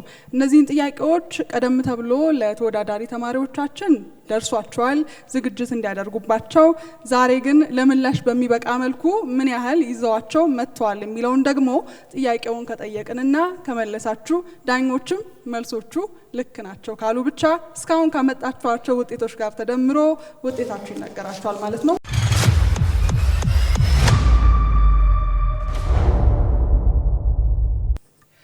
በየቤታችሁ ሆናችሁ የምትመለከቱን ተመልካቾቻችን እንዲሁም ታዳሚዎቻችን እዚህ አብራችሁን ያላችሁ የፌዴራል የስነ ምግባርና የጸረ ሙስና ኮሚሽን ከመንግስት ዩኒቨርሲቲዎች ጋር በጋራ እያዘጋጀ ያለውን የስነ ምግባር አምባሳደሮች የጥያቄና መልስ ውድድር አሁንም የተከታተላችሁ ስለሆነ እናመሰግናለን። ካፍታ በኋላ ተመልሰን ተገናኝተናል። ተከታዩ የጥያቄ አይነት የሚሆነው የሀሳብ ክርክርና ገለጻ የሚደረግባቸው ጥያቄዎችን እያነሳን የምንቆይበት ነው። እነዚህ ሀሳቦች ለተማሪዎቹ ቀድሞ ደርሷቸዋል። እነዚህ ሀሳቦች ላይ ተዘጋጅተው መጥተዋል ብለን እንጠብቃለን። ክርክርና ገለጻቸውን አብረን የምንሰማ ይሆናል። ነገር ግን እነዚህ ጥያቄዎች 10 ናቸው። ስለዚህ ቀደም ሲል በጀመርነው አካሄድ ከደብረ ማርቆስ ዩኒቨርሲቲ ተነስተን አክሱም፣ ሀረማያ፣ ወሎና ጎንደር ዩኒቨርሲቲ ተማሪ ተወካዮቻችን ከ10 ጥያቄዎች አንዳንድ እየመረጥን እየሄድን ጥያቄዎቻችንን የምንቀጥል ይሆናል። ደብረ ማርቆስ ዩኒቨርሲቲ ከነዚህ 10 የሀሳብ ክርክርና ገለጻ ከሚደረግባቸው ጥያቄዎች ውስጥ አንድ ቁጥር ትጠራላችሁ። ጥያቄዎቻችንን መጠየቅ እንጀምራለን። ለዚህ የክርክርና ገለጻ የሚደረግባቸው ጥያቄዎች የተሰጣችሁ ደቂቃ 3 ደቂቃ ነው። ደብረ ማርቆስ ዩኒቨርሲቲ ጥያቄ ቁጥር 7 ጥያቄ ቁጥር 7 ለሙስና መባባስ ዋነኛው ምክንያት የስነ ምግባር ዝቅጠት ወይስ ድህነት የሚል ነው የጥያቄ ቁጥር 7 ሀሳብ። ስለዚህ በዚህ ጥያቄ ላይ ሀሳባችሁን ንገሩ። በሁለቶችም ኮንሴፕት ለሙስና መባባስ አስተዋጽኦ አላቸው። ነገር ግን ከነዚህ መካከል ሞር ፋቮራይትሊ አስተዋጽኦ ያለው ለሙስና መባባስ የትኛው ነው ከተባለ የስነ ምግባር ዝቅጠት የሚለው ነው። ምንድነው የስነ ምግባር ዝቅጠት ባይኖር ድህነት ብቻ ለሙስና መባባስ አስተዋጽኦ አያደርግም ብለን ደግፈን ሀሳባችን ለመስጠት እንሞክራለን። ለምንድነው ለሁሉም ነገር አለ የለም ሳይሆን ለሁሉም ነገር መጀመሪያው ስነ ምግባር ነው። እዚህ የስነ ምግባር ዝቅጠት ለሙስና መባባስ ምክንያት ይሆናል በይበልጥ ከድህነት በይበልጥ ብለን ሀሳባችንን እንገልጻለን። ዳኞች ተጨማሪ ጥያቄ ወይም ሀሳብ አላችሁ? መልካም። አክሱም ዩኒቨርሲቲ ጥያቄ ቁጥር መምረጥ ትችላላችሁ። አሁን የምታነሷቸው ሀሳቦች የክርክር ሀሳቦችን ዳኞች ይገመግማሉ። ቀደም ሲል ከመለሳቸዋቸው ጥያቄዎች ጋር ይደመሩና ነው ለውጤት ወደ እናንተ የሚቀርበው። አክሱም ዩኒቨርሲቲ ጥያቄ ቁጥር 2 ጥያቄ ቁጥር 2 በሀገራችን ቤተሰብና ወላጆች የህፃናትና ወጣቶችን ስነ ምግባር ለማነጽ ምን አይነት ኃላፊነት ይወጣሉ? ምን ያህልስ ውጤታማ ነው? እሺ፣ ያው በሀገራችን ወጣቶች በስነ ምግባር ታንጸው ለማደግ ወይም በደንብ በስነ ምግባር ተገንብተው እንዲያድጉ ወላጆች ብዙ አይነት ኃላፊነት አላቸው። ከነዛ አንዱ ወላጆች ማለት የልጆች መምህራኖች ናቸው ራሳቸው። የቤት ውስጥ ልጆች እያንዳንዱ የሚያደርጉትን ነገር ቀርበው መከታተል። ለምሳሌ የቤት ውስጥ ሆነው ልጆች ስልክ ይዘው ያልሆነ ነገር ሲጠቀሙ ገብተው ወላጆች ቀርበው እየጠየቁ ምንድነው የምትሰራው? ይሄንን አታድርግ፣ ይሄንን አድርግ እያሉ ትሪት እያደረጉ እነዛን ልጆች ወደ የተሻለው ምክር ይመክሯቸዋል። ከዛን ቀጥሎ ልጆች የሚሰሩትን የሆነ ምክንያታው እንዲሆኑ ለሆነ ነገር ለእያንዳንዱ የሚያደርጉትን ነገር ምክንያታው ሆነው ኃላፊነት እንዲወስዱ ማስተማር አለባቸው። የስነ ምግባርና የስነ ዜጋ መጽሐፍቶችን በደንብ እንዲያነቡ በማድረግ እንደዚህ አይነት መጽሐፍቶችን በማንበብ ልጆች በስነ ምግባር ታንጸው እንዲወጡ ያደርጋል። ሌላም አንድ ወላጅ ልጁን በስነ ስርዓት እንዲያድግ ትምህርት ቤት እየተማረ ያለም አባት ወይም እናት ወላጆች ከመምህራኖች ጋር ኮሙኒኬት በማድረግ ልጃቸውን በምን አይነት አስተማር በምን አይነት ዘዴ እየተማረ እንዳለና ክትትል ማድረግ አለባቸው። ከዛም የሚያስፈልገው ከዛን መምህር የተቀበሉትን ኮሜንቶች ደግሞ የቤት ውስጥ ልጁን በደንብ መምከርና በተሻለ መገሰጥ እንዳለባቸው ማለት ነው። ሰዓት አልቋል። እናመሰግናለን። አክሱም ዩኒቨርሲቲ፣ ሀረማያ ዩኒቨርሲቲ ጥያቄ ቁጥር መምረጥ ትችላላችሁ። ጥያቄ ቁጥር 9 በሙስና ድርጊት አነስተኛ ተሳትፎ ያላቸው ሴቶች ወይስ ወንዶች? ሁላችሁም በየቤታችሁ ናችሁ የምትመለከቱን ተመልካቾቻችን፣ እዚህ የታደማችሁ እንግዶቻችንም እነዚህ ሀሳቦች ላይ የራሳችሁ ሀሳብ ሊኖራችሁ ሀሳብ የምታንሸራሽሩባቸው እንዲሆኑ ነው የስነ ምግባርና ጸረ ሙስና ኮሚሽን እነዚህን ጥያቄዎች ለተማሪዎች እያቀረበ ያለው። የተማሪ ጥያቄዎች ብቻ ሳይሆኑ የማህበረሰቡም ጥያቄዎች ስለሆኑ ሁላችሁም በያላችሁበት እያሰባችሁ እየተወያያችሁ ጠብቁን። ወደ እናንተ መልስ አልፋለሁ። በመጀመሪያ ወንዶችም ሴቶችም ሙስናን በመስራት ውስጥ ተሳትፎ ይኖራቸዋል። ነገር ግን አነስተኛ ተሳትፎ ያላቸው ሴቶች ናቸው። ምክንያቱም አንደኛ የስልጣን ያለበት ቦታ ላይ ቦታውን የማግኘት ቴንደንሲው በጣም ትንሽ ነው። ምክንያቱም ሊደርሺፕ አካባቢዎች በወንዶች ዶሚኔት የተደረጉ ስለሆነ፣ ሁለተኛ ደግሞ ሴቶች ውሳኔ ላይ በጣም ጠንቃቃ የሆኑ ናቸው። ሴቶች ግልጸኝነት እና አካውንታቢሊቲን ሳያረጋግጡ ለውሳኔ አይቸኩሉም። በዚህ ረገድ ወንዶች አኒቲካል የሆነ ውሳኔ ለመወሰን ቀረቤታ አላቸው ማለት ነው። ተጋገዝ ትችላላችሁ። አብራችሁ ተወያያችሁት አይደል? ከሴቶችና ከወንዶች ሞር ሙስና ላይ የሚሳተፉት ወይም ደግሞ የሙስና ስራ የሚሰሩት አብዛኛውን ጊዜ ወንዶች ናቸው። ምክንያቱም ሴቶች እንደሚታወቀው ስፔሻሊ በእኛ ሀገርም ይሁን በዓለም ዙሪያ በጣም ብዙ ጫናዎች ውስጥ ነው የሚኖሩት። ካልቸራል ጫና አለ፣ የሃይማኖት ይሄ ስርዓቶች አሉ። ላይክ ሴቶች እንደዚህ ያድርጉ እንደዚህ ያድርጉ ወደዚህ የሆነ ገደብ የሚሰጡት ነገሮች አሉ ሞር ሴቶች ላይ ማለት ነውና እነዛን ነገሮች አልፈው ራሱ ላይክ ወደ ስልጣን እና ኃላፊነት የሚፈልጉ ነገሮችን ወደዛ ሄዶ ኢንተራክት ማድረግ ላይ ሴቶች ኦፖርቹኒቲ በደንብ ያገኙ አይመስለኝም። ያው ይታወቃል። አሁን እኛ ውስጥም እያያችሁ እንደሆነ አንዳንድ ሴቶች ናቸው እኛ መሀል ራሱ ያለ ነው ማለት ነውና ሞር ኦፖርቹኒቲዎች ለሴቶች በጣም የተዘጋጉ ናቸውና ከዚህ አንፃር ሴቶች ይሄ የሙስና ስራን እዛ ላይ መሳተፍ ላይ ሞር ወንዶች ናቸው ማለት ነው አብዛኛውን ጊዜ ይሄንን ተግባር የሚተገብሩት ብዬ አስባለሁ። ተጨማሪ ደግሞ ሴቶች ስራ ላይ በጣም ያተኩራሉ፣ ከወንዶች ይልቅ ውጤት ተኮር ናቸው። ስለዚህ ለስራቸው ትልቅ ቦታ ይሰጣሉ። ሌላ ደግሞ ሴቶች ለቤተሰባቸው ያስባሉ። ስለዚህ አገር ማለት ደግሞ የቤተሰብ ድምር ናትና ያው የሀገርም ያስባሉ። ሙስና ደግሞ የሀገርን ሀብት የሚባክን ወይም ደግሞ የሚበላሽ ነገር ስለሆነ ላይም ብዙ ተሳትፎ አይኖሩም ማለት ነው። ሰዓት አልቋል። እናመሰግናለን። ምን ነው እስካሁን ሳታጨበጭቡ? ወደ ወሎ ዩኒቨርሲቲ ነው የማልፈው። ወሎ ዩኒቨርሲቲ ቁጥር መጥራት ትችላላችሁ። ጥያቄ ቁጥር 3 ጥያቄ ቁጥር 3 የመንግስት ተቋማት የአገልግሎት አሰጣጥ ከሙስና የጸዳ እንዲሆን ከተገልጋዮች ምን ይጠበቃል?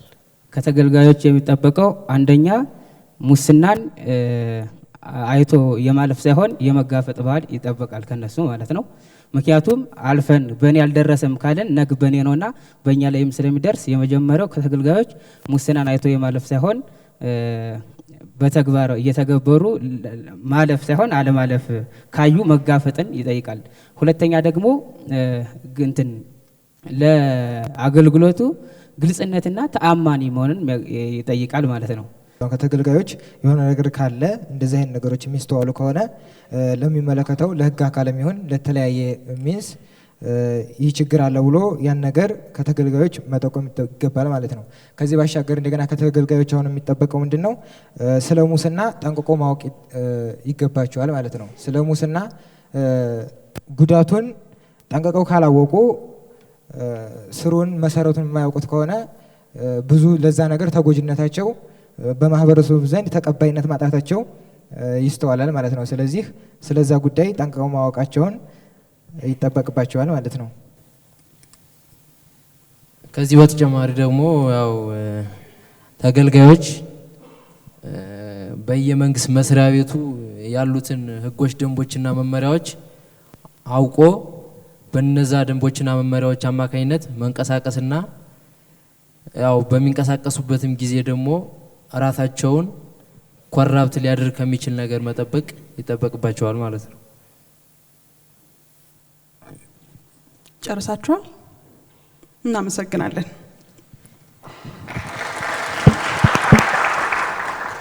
ጎንደር ዩኒቨርሲቲ ጥያቄ ቁጥር 1 ጥያቄ ቁጥር 1 ራስዎን የአንድ የመንግስት ተቋም የበላይ ኃላፊ ነኝ ብለው ያስቡ። ከቤተሰብ ወይም ከቅርብ ዘመዶ አንድ ሰው የግንባታ ስራ ድርጅት አለው እንበል። የእርሶ ተቋም ባወጣው የግንባታ ፕሮጀክት ጨረታ ማስታወቂያ ላይ ይኸው የእርሶ ቤተሰብ ወይም ዘመድ አመልክቷል። በዚህ ውድድር 10 ተጫራቾች ብቁ ሆነው ቢቀርቡ ዘመድ የሆነው የእርሶ ሰው ያለበት የጨረታ አፈጻጸም ለውሳኔ ቢቀርብ ምን ያደርጋሉ? ይሄ በአጠቃላይ ጥያቄው የሚያያዘው ከጥቅም ግጭት ጋር ነው። የጥቅም ግጭት ከዘመድ ከጓደኛ እንዲሁም ከቤተሰብ ከራስ ጋር ሊጋጭ የሚችል ስራን የሚመለከት ነው። ሰው በኃላፊነት እያለ የጥቅም ግጭት ሊያጋጥመው ይችላል። ይህን የጥቅም ግጭት እንዴት አድርጎ ይፍታው የሚለውን በህግ አስደግፈን መናገር እንችላለን። ለምሳሌ አንቀጽ 12 የፌዴራል ህገ መንግስት ላይ የመንግስት አሰራር ግልጽና እንዲሁም ደግሞ የመንግስት ኃላፊዎች ለስራቸው ለተግባራቸው ሁሉ ተጠያቂ መሆን እንዳለባቸው ይደነግጋል። በዚህም መሰረት የወጣው አዋጅ አለ።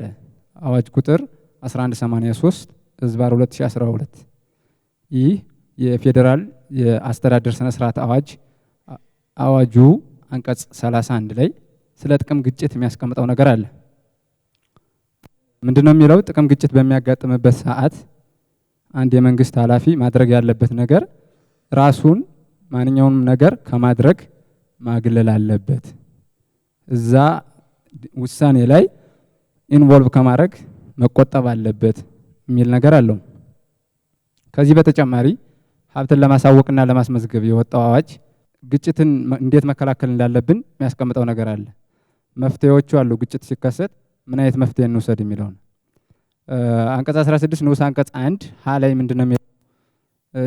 የጥቅም ግጭት በሚከሰትበት ሰዓት አንደኛ ማድረግ ያለበት ነገር ራሱን ማግለል፣ ታማኝነቱን ከጥርጣሬ ውስጥ የሚችል ነገር ከማድረግ መቆጠብ አለበት በማለት ያስቀምጣል። በሁለተኛ ደረጃ ደግሞ ለላይ የሚገኘው ጉዳዩን ወይም ደግሞ ሁኔታውን ለበላይ ኃላፊ ማሳወቅ አለበት ይላል።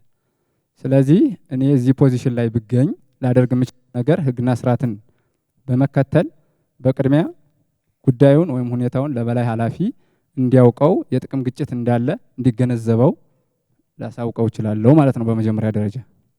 በሁለተኛ ደረጃ ምንድነው? ይህን ድርጊት ከማድረግ ወይም ደግሞ ጨረታውን ከማስኬድ እቆጠባለሁ፣ ራሴን አገላለሁ። ሌላ ሶስተኛ ወገን የበላይ ኃላፊው ተስማምቶ የራሱን ውሳኔ አስቀምጦ ሌላ ሰው እንዲተካበት ኦር ደግሞ የራሱን ውሳኔ እንዲወስን አደርጋለሁ እንጂ በጉዳዩ ላይ ዝም ብዬ በጭፍና አልጓዝም ማለት ነው። መልሶች እነዚህ ናቸው፣ ሁለት ናቸው በዋነኝነት።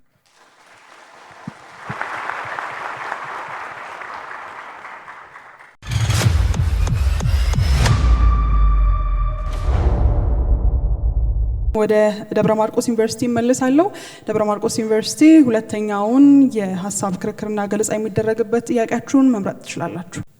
6 ጥያቄ ቁጥር 6 ለተማሪዎች ስነ ምግባር መጎልበት ትልቅ ሚና ያላቸው ቤተሰብ ወይስ መምህራን? ለተማሪዎች ስነ ምግባር ግንባታ ዋናው ሚና የሚጫወተው ቤተሰብ ነው። ሁለቱም ይጫወታሉ። በእርግጥ ግን ዋና ሚና የሚጫወተው ቤተሰብ ነው። ምክንያቱም ወደ ትምህርት ገበታቸው ከመሄዳቸው በፊት ረጅሙን ጊዜ ከቤተሰብ ጋር ነው ተማሪዎች ወይም ደግሞ የሚያሳልፉት። በዚህም ተከትሎ አስተማሪዎች ተማሪዎችን የሚቀበሉት ዘግየት ብለው ለምሳሌ እንደ ሀገራችን ከ7 ዓመት ጀምሮ ነው የሚቀበሉት። ከዛ በፊት ግን ተማሪዎች ከቤተሰቦቻቸው ጋር ነው የሚቆዩትና የሚተገብሩት ወላጆቻቸው የሚያሳዩትን በመሆኑ ቤተሰብ ዋነኛውን ሚና ይጫወታል። ከሚያዩት ነገር ነው ልጆቹ በህፃንነታቸው ቢውልድ እያደረጉ የሚሄዱ ወደ ውስጣቸው ነገሮችን አክሴፕት እያደረጉ የሚሄዱ ማለት ነው። ስለዚህ ከዚህ አንጻር አንደኛ ትምህርት ቤት ላይ በአንድ ዳይሬክሽን ብቻ ነው ምናልባት ስለ ስነ ምግባር ብቻ በሚል ነው። ነገር ግን ቤተሰብ ላይ ግን ሙሉ ነገር ሙሉ መዋቅር ቤተሰብ ላይ ነው ያለ ቤተሰብ ላይ ነው ያለው። መልቲ ዳይሬክሽን ቤተሰቦቻቸው ጋር የሚያደርጉትን አክቲቪቲ ልጆች ይቀስማሉ ማለት ነው። ልጆች ይቀስማሉ። ድርሻውን ከፍተኛ ድርሻውን የሚወስደው የቤተሰብ ኃላፊነት ነው በሚለው ሀሳብ እናገራለሁ። ጨርሳችኋል? ምናልባት እንደ ተጨማሪ ጓደኞች እንደነገሩን ትምህርት ቤቶች ለልጆች አስተዳደግ ወይም ስነ ምግባር ቀረጻ አስተዋጽኦ የላቸውም ማለታችን አይደለም። ግን አብዛኛውን ጊዜ ልጆች ከቤተሰባቸው ጋር ስለሚያሳልፉና የትምህርት ቤት የመዋላቸው በቀን ሰዓት አልቋል ብለዋል ዳኞቻችን። እናመሰግናለን። ወደ አክሱም ዩኒቨርሲቲ እንሄዳለን። ሁለተኛ ዙር ጥያቄያችሁን ምረጡልን። 8 ቁጥር ጥያቄ ቁጥር 8 ሙስናን ለመከላከል ውጤታማ የሚያደርገው ማስተማር ወይስ ማስቀጣት? ያው ሙስናን ለመከላከል ሁለቱም ውጤታማ ሊሆኑ ይችላሉ። ግን በመጀመሪያ ማስተማር ስንል አንድን ሰው ሙስና እንዳይሰራ አስተምረክ ተምሮ ሙስና ላለመስራትና ሙስና የመስራትን ጥፋትን እስኪማር ድረስ በጣም ረጅም ጊዜ ነው የሚያስፈልገው። ማለት በሰፊ ጊዜ ይወስደዋል። መቅጣት ግን በአጭር ጊዜ ብሎክ ሊያደርገው ይችላል። ማለት ለሆነ ሰዓት ላይ ለተወሰነ ሰዓት ነው ወይም ሲቀጣ ቅጣቱን ፈርቶ ሙስናን ሊያቆም ይችላል በሚል ሊታሰብ ይችላል። ግን እንደያቃጣጡ ያንን የሚቀጣውን ቅጣት ይወስነዋል። ለምሳሌ አንድን ሙስና የሚሰራ ሰው የሚቀጣውን ቅጣትና የሰራውን ሙስና የሰራውን ያጠፋውን ጥፋት ሁለቱም ማቻ ማያረግ ከሆነ ትልቅ ጥፋት አጥፍቶ ትንሽ ቅጣት የሚቀጣ ከሆነ ያው ሙስና ተመልሶ ሊሰራ ይችላል። ግን ባጠፋው ጥፋት ልክ ጠንከር ያለ ቅጣት የሚሰጠው ከሆነ ግን ጠንካራ ቅጣት የሚሰጠው ከሆነ ግን መቅጣትም ሙስና ሊያቆም ይችላል ማለት ነው። ሀረማያ ዩኒቨርሲቲ ጥያቄ ቁጥር 10 ጥያቄ ቁጥር 10 ለትውልድ ስነ ምግባር ግንባታ ከፍተኛ አስተዋጽኦ ያላቸው የትምህርት ተቋማት ወይስ ሚዲያ? ትውልድ ስነ ምግባር ግንባታ የትምህርት ተቋማትና ሚዲያዎችም አስተዋጽኦ ያላቸው፣ ሚዲያዎች ግን በአግባቡ ካልተያዙ ከጥቅማቸው ይልቅ ጉዳታቸው የሚበልጥበት ሁኔታ አለ። ወደ ትምህርት ተቋማት ስመለስ አንድ የትምህርት ፖሊሲ ተጠንቶበት ምሁራን አጥንቶት ዜጎቹን ስነ ምግባር ያስተምራል ወይ ስነ ምግባር ያንጻል ወይ ብዙ ፕሮሰሶች ውስጥ አልፎ ወደ ስራ ስለምገባ ይሄኝ የትምህርት ተቋማት ውስጥ የምሰጠው ትምህርት በጣም አዋጭና የዜጎችን ስነ ምግባር ሁኔታ በማነስ ውስጥ ከፍተኛ ቦታ የሚይዝ ነው። ሌላኛው ደግሞ በትምህርት ተቋማት ውስጥ የምሰጠው ትምህርት ሎንግ ተርም ኢምፓክት ያለው ትምህርት ነው ማለት ነው። ወደ ሚዲያው ስንመጣ አሁን ማየት ትችላላችሁ። ሚዲያ ላይ እየሄደ ያለው በተለይ ሶሻል ሚዲያዎች ላይ በአግባቡ ቁጥጥር ካልተደረገበት ህዝብን ብሔርን ከብሔር የሚያጋጩ ኮንቴንቶች ያሉ ነገሮችን ያሰራጫሉ፣ እምነትን ከእምነት። በተጨማሪ ደግሞ ዜጎች የውጭውን የማይሆን ኮንቴንቶችን እንዲያዩና ኢቲክሳቸው እንዲበላሽ ያደርጋል። ሌላው ደግሞ በኢትዮጵያ ሚዲያ አውቶሪቲ በተደረገ ጥናት መሰረት ሶሻል ሚዲያዎች ላይ የሚደረጉ ኢቲካል የሆኑ ኮንቴንቶች እየበዙ ቁጥጥር ካልተደረገባቸው ለተሻለ የስነ ምግባር ዝቅጠት የሚዳርጉን መሆኑን አሳስበዋል ማለት ነው። ከቤተሰብ ቀጥሎ ተማሪዎች ወይም ደግሞ ልጆች ህፃናት የሚውሉበት ወይም ደግሞ አብዛኛውን ጊዜያቸውን የሚያሳልፉበት ቦታ ቢኖር ትምህርት ቤት ነው ማለት ነው። ከተማሪ ቀጥሎ የትውልድን ስነ ምግባር የማነጽ አቅም ያለው ሞር ትምህርት ቤት ነውና ከዛም አንፃር ትምህርት ቤት ከሚዲያ በላይ የተማሪዎችን ወይም ደግሞ የዜጎችን ስነ ምግባር ከማነጽ አንፃር ትልቅ ሚና አለው ብዬ አስባለሁ። ከዛም ውጪ ሶሻል ሚዲያ ላይ የሚሄዱ ነገሮች አይደለም የኖርማሊ ሶሻል ሚዲያ ኖርማሊ የመንግስት ሚዲያዎች ላይ ራሱ አንዳንዴ የሚደረጉ ነገሮች ወደ ግጭት ወይም ደግሞ የማይሆን ነገር አኔቲካል ወደ ሆኑ ተግባራት ሊወስዱን የሚችሉ ነገሮች ናቸው ማለት ነው። በትምህርት ዘርፍ ደግሞ ካየን ካሪኩለም ተቀምጦ በጣም ብዙ ጥናቶች ተደርጎ ነው የትምህርት ሂደቱ ለዜጎች እንዲደረስ የሚደረገው ማለት ነው። ሶ በዚህ አንፃር ስናየው ከሶሻል ሚዲያ በላይ የትምህርት ተቋማት ትልቅ ሚና አላቸው ብለን እናስባለን። ጨርሳችኋል? ተጨማሪ ማብራሪያ ያላችሁ? ደቂቃ አላቸው? ሰዓት አልቋል። ዳኞች ብቻ አይደሉም ሰዓት አልቋል እያሉ ያሉት ከኋላ ተማሪዎች። ከሀረማያ ዩኒቨርሲቲ አይደላችሁም? እሺ ወደ ወሎ ዩኒቨርሲቲ ተማሪዎች እንለፍ። ቁጥር ጥሩ። ጥያቄ ቁጥር 4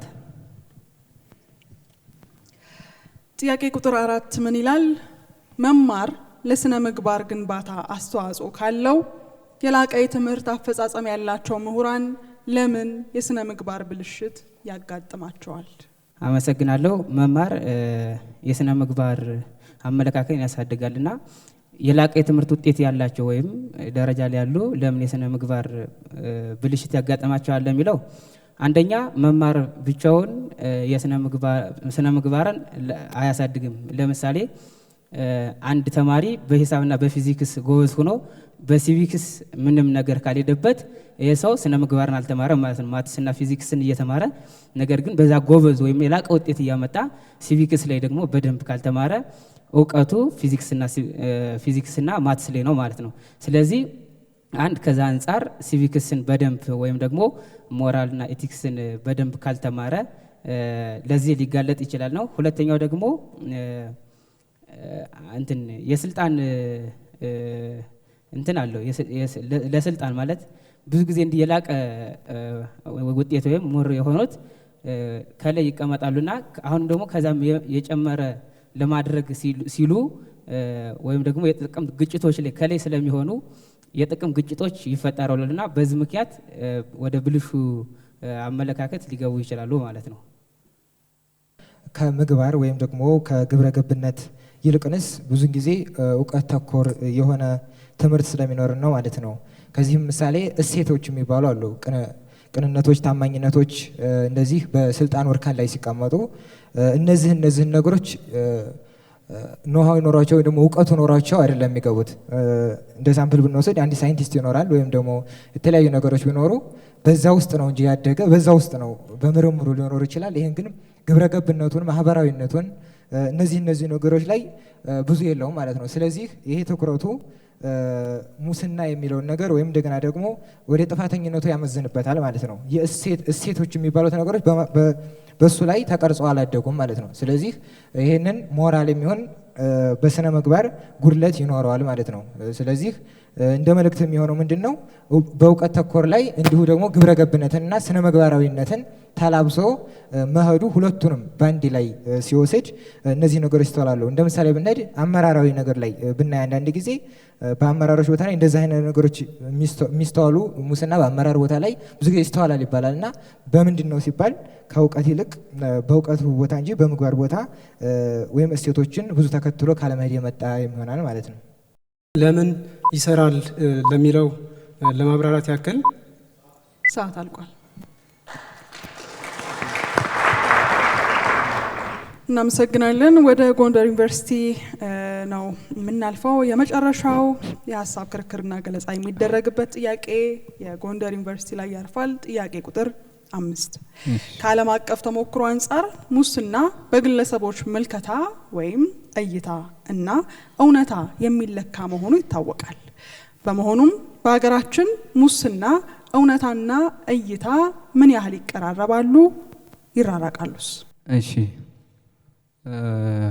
ሙስና ግለሰቦች ማህበረሰቡ የሚያይበት ምልከታ ወይም ደግሞ ፐርሴፕሽን አለ። በሁለተኛ ደረጃ ወይም ደግሞ በሌላ አኳኋን ደግሞ እውነታው ወይም ደግሞ ሪያሊቲው አለ።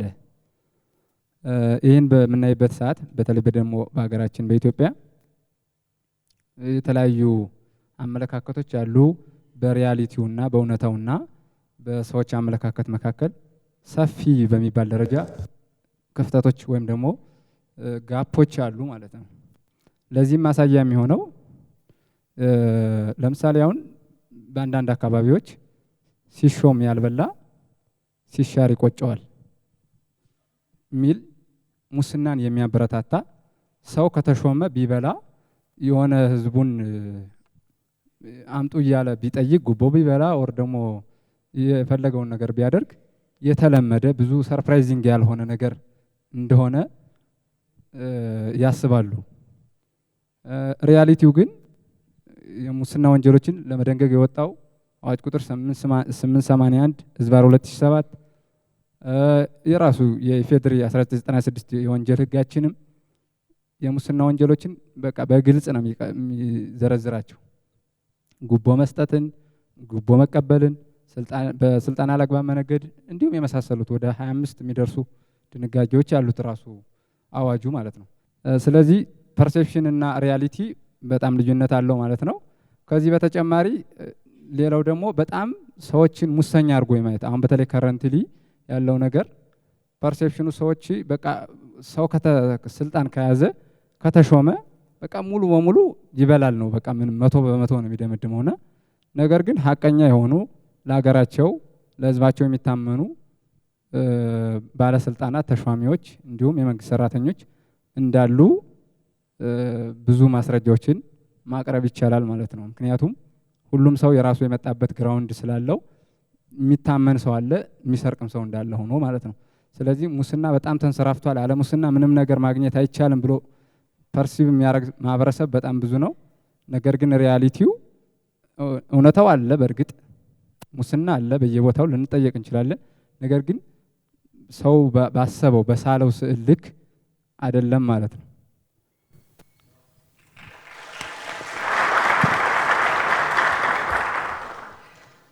ሁላችሁንም እናመሰግናለን። ጥያቄዎቻችንን ጨርሰናል። ቀደም ሲል የተነሱት ጥያቄዎች ያነሳችኋቸው ሀሳቦች ለማህበረሰቡ የግንዛቤ ማስጨበጫ የሆኑ ዘንድ የቀረቡ ነገር ግን ጥያቄና መልስ ውድድርም ስለሆነ በተሰጣችሁ ጊዜና በተሰጣችሁ ጥያቄ ላይ ምን ያህል ተዘጋጅታችኋል፣ ምን ያህልስ መልሳችሁታል የሚለውን ደግሞ ዳኞች በእነሱ እይታ ገምግመው ቀደም ሲል ከተጠየቃችኋቸው ጥያቄዎች ውጤት ጋር ይደመርና አሸናፊዎቻችንን የምንለይ ይሆናል።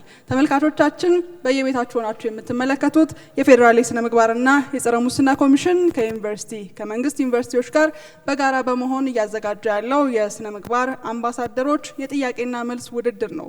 ከአፍታ በኋላ ስንመለስ የዳኞችን ውጤት ይዘን እንመጣለን። አብራችሁን ቆዩ።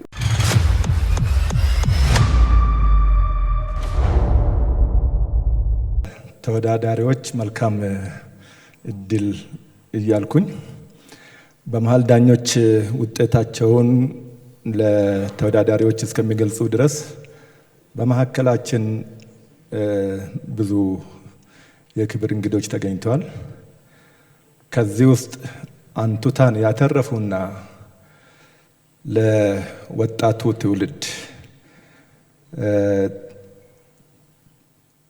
መልእክት ወይም ምክር እንዲያስተላልፉልን የሚጋብዘው ክቡር ልጅ ዳንኤል ጆተን ባካችሁ በሞራል ሸኙልን።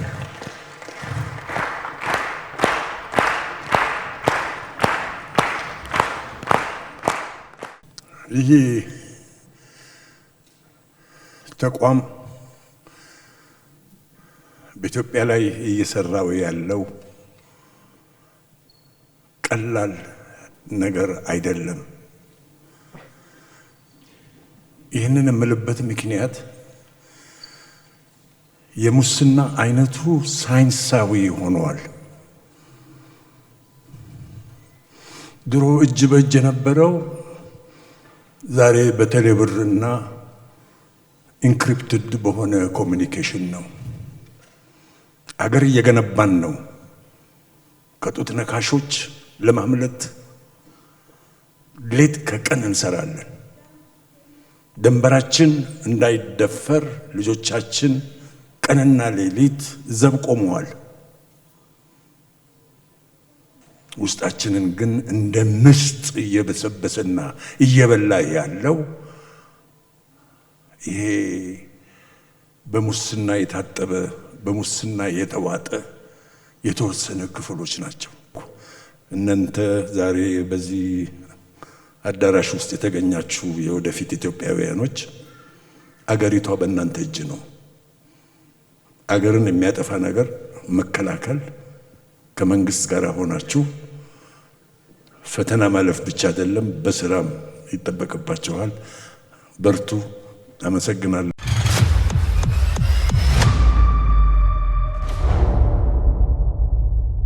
የዩኒቨርሲቲ ተማሪዎቻችንን የጥያቄና መልስ ውድድር ለመስማት የጓጓችሁ ተመልካቾቻችን፣ ታዳሚዎቻችን፣ ተማሪዎች እንዲሁም ለጥያቄ የተሳተፋችሁ ተማሪዎች ሁሉ ውጤታችሁ እንደደረሰ ሰምተናል። ስለዚህ ውጤታችሁን እንዲነግሩን ከዳኞች ተወካይ ወደ መድረክ እጋብዛለሁ።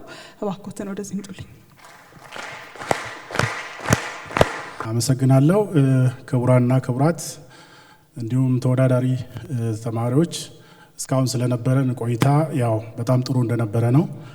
ስለዚህ በሂደቱ የነበረውን ውጤት አሳውቃለሁ። በመጀመሪያው ዙር የነበራችሁ ውጤት ጎንደር ዩኒቨርሲቲ ከቀረቡለት 7 ጥያቄዎች 7ቱንም መልሷል። አሮማ ዩኒቨርሲቲ ከ7ቱ 6፣ ደብረ ማርቆስ፣ አክሱም፣ ወሎ ከቀረቡላቸው ጥያቄዎች ከ7ቱ 5ቱን መልሰዋል። በኋላ ላይ ክርክር ያደረጋችሁባቸው ዳኞች በጋራ ተነጋግረን ከምላሻችሁ ውጤት ሰጥተናል። በዚህ መሰረት እስካሁን በነበረው ውድድር የአሸናፊዎች አሸናፊ ዩኒቨርሲቲ አንደኛ በሆን ያጠናቀቀው ጎንደር ዩኒቨርሲቲ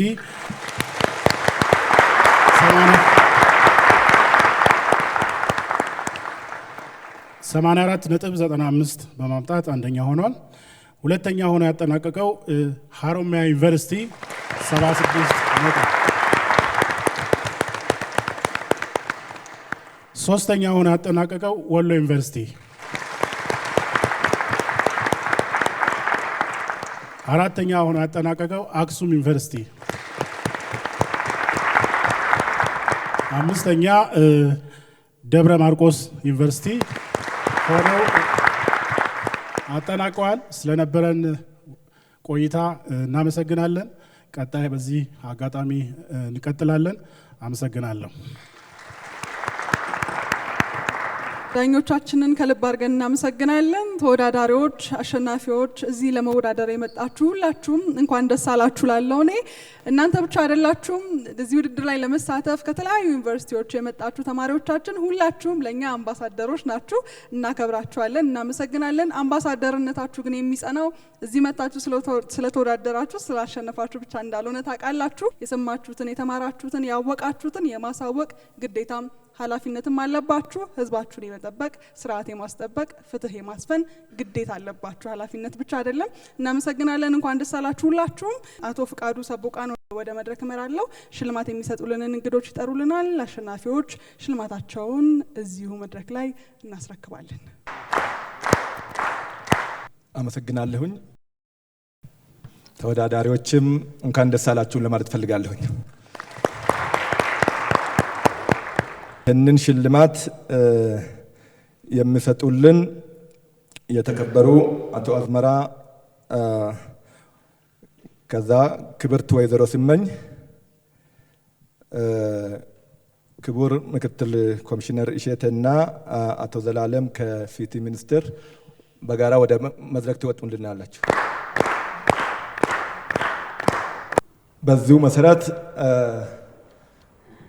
የምናበረክተው ወይም የተዘጋጀው ሽልማት ዋንጫና ሰርቲፊኬት ነው።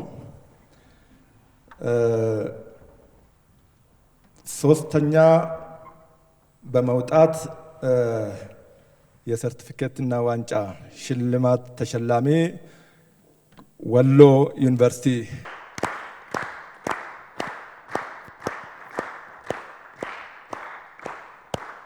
ተማሪዎቻቸው ብርቱ ፉክክር አድርጎ ሁለተኛ እንዲወጡ ያስቻለው ሀሮማያ ዩኒቨርሲቲ።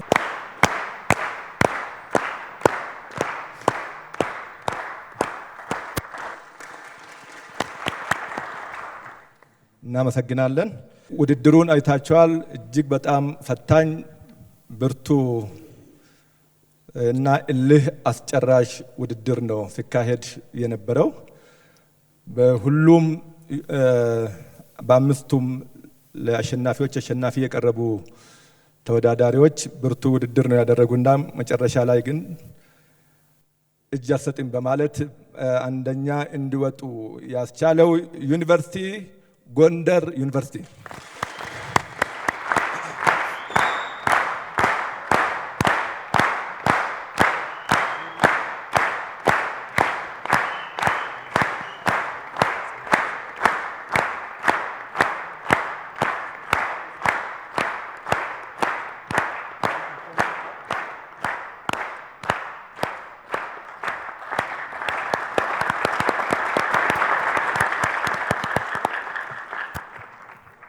በጉጉት ወደሚጠበቀው የተማሪዎች ሽልማት ነው የምናልፈው። ወደ ሽልማት አሰጣጡ ከመሄዳችን በፊት ስለ ሽልማት የተወሰነ ነገር ማለት ፈልጋለሁኝ። ኮሚሽኑ የሚሰጣቸውን ማንኛውም ተልእኮዎች በተለይም በመልካም ስነ ምግባር ዜጎች እንዲታነጹና እንዲገነቡ በማድረግ ረገድ እንዲሁም የፊታችን ክረምት ላይ በበጎ ስራ ላይ እንዲሰማሩ ነው የሚጠበቀው። ስለዚህ ባገኙት እውቀት፣ ልምድ፣ ሙያ ዜጎቻቸውን እንዲያገለግሉ እንዲደረግ ነው የሚፈለገውና ስለዚህ ሽልማቱን ከዚህ ይዞ ሲሄዱ ይህንን አደራ ጭምር ነው ይዘው የሚሄዱት። ይህንን ሽልማት እንዲሰጡልን ወደ መድረክ የሚጋብዘው የዕለቱ የክብር እንግዳ ክብርት ወይዘሮ አበባ፣ ክቡር ዶክተር ሳሙኤል ኡርቃቶን እንዲሁም ክቡር ዶክተር ሰለሞን አብርሃን ወደ መድረክ ጋብዙልኝ።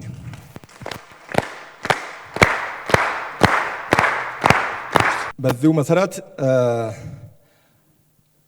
አምስተኛ ደረጃን ይዞ ያጠናቀቀው ዩኒቨርሲቲ ኮሚሽኑ ያዘጋጀላቸው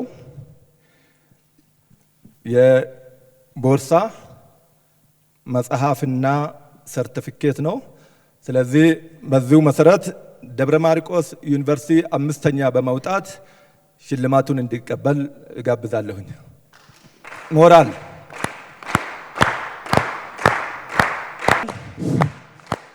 በአራተኛ ደረጃነት ያጠናቀቀው አክሱም ዩኒቨርሲቲ።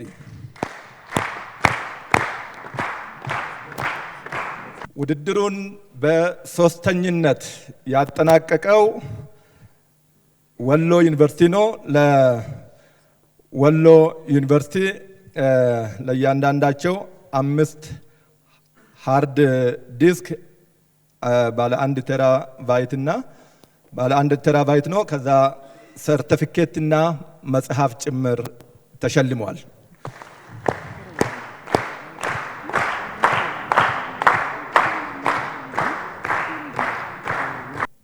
በሁለተኛ ደረጃነት ያጠናቀቁት ሀሮማያ ዩኒቨርሲቲዎች ናቸው። ዩኒቨርሲቲ ነው። ለሀሮማያ ዩኒቨርሲቲ ተወዳዳሪዎች 5 የሞባይል ቀፎና ሰርቲፊኬት እንዲሁም መጽሐፍ።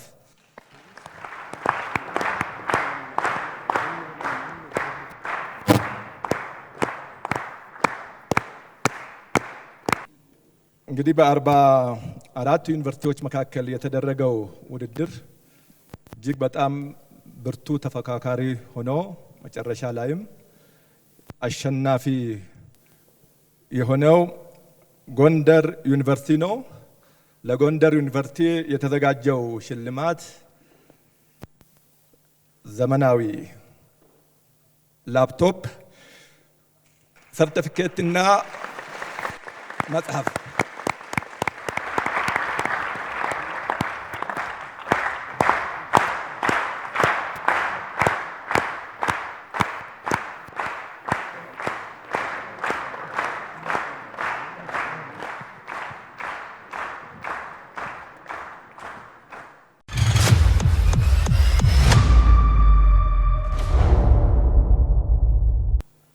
ዕለቱን ፕሮግራም የማጠቃለያ መዝጊያ ንግግር በማድረግ ነው። በዚሁም የተከበሩ አቶ አዝመራን ወደ መድረክ በክብር ሸኙልኝ።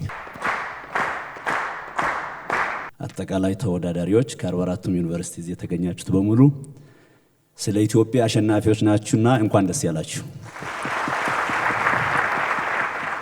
ሁላችሁም እንደምታውቁት ሁላችንም እንደምንገነዘበው ስነ ምግባር ያለው ትውልድና ግለሰብ አገርን በደንብ ይገነባል። ትላንት አባቶች አገርን እንዳቆዩ ስነ ምግባር ንቅል የሆኑ ዝቅጠት ያለባቸው ሌቦች የበዙበት ግለሰቦች ሲሆን ደግሞ አገርን ያፈርሳል። ወደ ስነ ምግባር ትውልዱ ፈጣሪን የሚፈራ ሕግን የሚያከብር አገሩን የሚወድ አርበኛ የሆኑ ትውልዶች ያስፈልጉናል። ዛሬ ሁላችንም እንዳየነው ስነ ምግባርና ጸረ ሙስና ኮሚሽን በዚህ በአማረ ሁኔታ ያለ እውቀት ያለ ሂሳብ ያለ ትውልድ ቀጣይነት ግንባታ የሀገሪቱን የሙስናን ደንቃራነትን መቅረፍ የማይቻልን ብልጽግናን ማረጋገጥ አይቻልም በሚል ሂሳብ እየሰራ ያለው ማለት ነው። ኢትዮጵያ ከኛ ውጪ ሌላ አደራ የሚሸከምላት ትውልድ የለም። ዛሬ መልካም ዘር ስንዘራ ነገ መልካም ፍሬ ይበቅላል። ኢትዮጵያ የለመለመች እንድትሆን እናደርጋለን። እጅግ በጣም አመሰግናለሁ።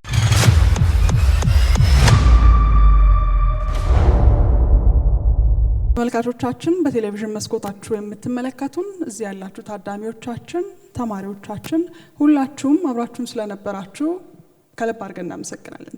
ተመልካቾቻችን በፌዴራል የስነ ምግባርና ጸረ ሙስና ኮሚሽን እንዲሁም በመንግስት ዩኒቨርሲቲዎች ትብብር በአፍሪካ አመራር ልህቀት አካዳሚ ሲካሄድ የቆየ በኢትዮጵያ ቴሌቪዥን ስትመለከቱት የነበረው የስነ ምግባር አምባሳደሮች የጥያቄና መልስ ውድድር ይህን ይመስል ነበር። አብራችሁን ስለነበራችሁ ከልብ አድርገን እናመሰግናለን።